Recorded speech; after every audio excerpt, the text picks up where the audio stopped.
Oh my god, I'm so excited. It's the big day. Don't I look pretty? Seriously. People expect me to plan this wedding in my spare time? Yes, seriously, they do. Don't despair, though. Help is on the way.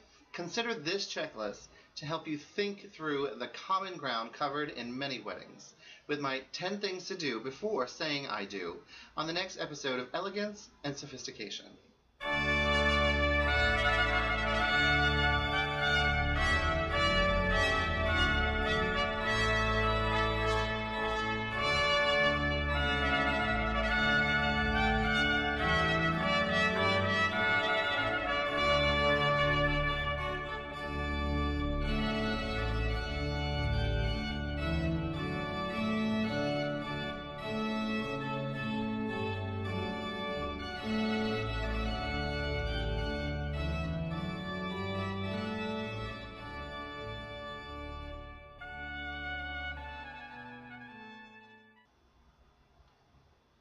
Welcome back.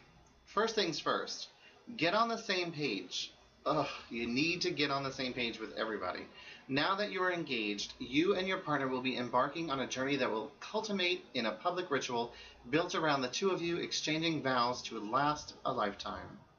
Eliminate unpleasant surprises by taking a little time on the early side of your planning to talk about what each of you has in mind for your special day. This step is very important because both of you may have different ideas of a wedding. Remember to set a budget. In the United States, weddings cost anywhere from $26,000 to $30,000 on average. It's critical to measure one's finances against anticipated expenses. It's possible to host a wedding for far less, and easier than you can imagine to host one for more.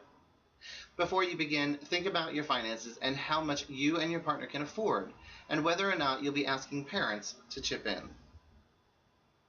Building a guest list. Yes, this is very important as well. Develop two guest lists. Yes, two guest lists. A list of those who are for certain invites, and a list of those that you'd like to invite if the budget and event accommodations allow. Now that you've got two possible numbers to work with, begin shopping around for event spaces and caterers to determine roughly how much your budget and event vision is affected adversely or otherwise by the size of your list. And remember, book your ceremony and reception site. Don't forget, this is really important. Don't make the mistake of announcing your wedding date until that you have a contract in hand for your ceremony and reception.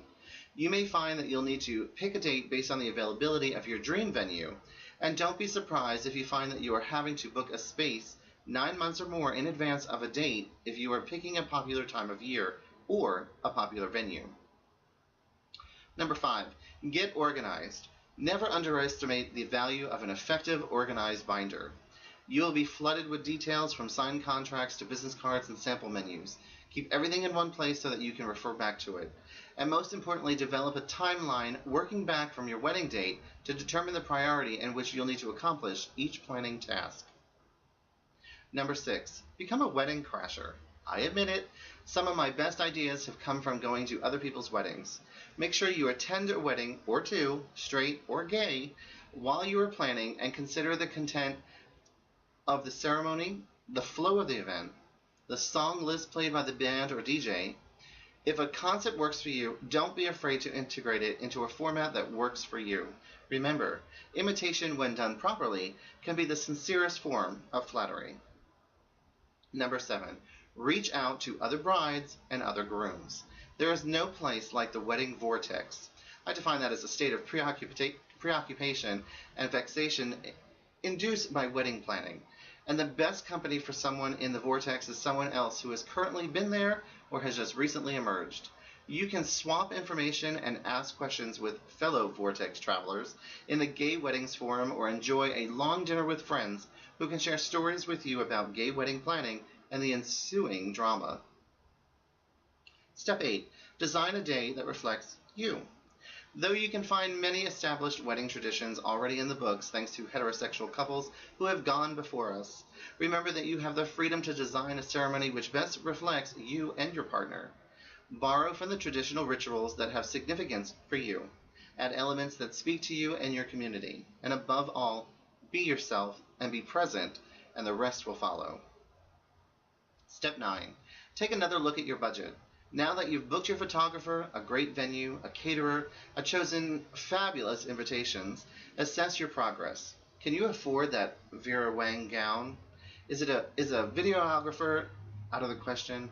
What about those matching diamond encrusted platinum wedding bands? This is the best time to take a look at how well you've stuck to your budget and how effectively you've been with your fundraising. And then determine what adjustments you can afford to make in the home stretch.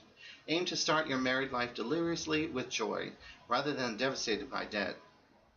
And last but not least, take the last week off. The best part of celebrating your union will be enjoying all of your love your family and friends will be heaping upon you.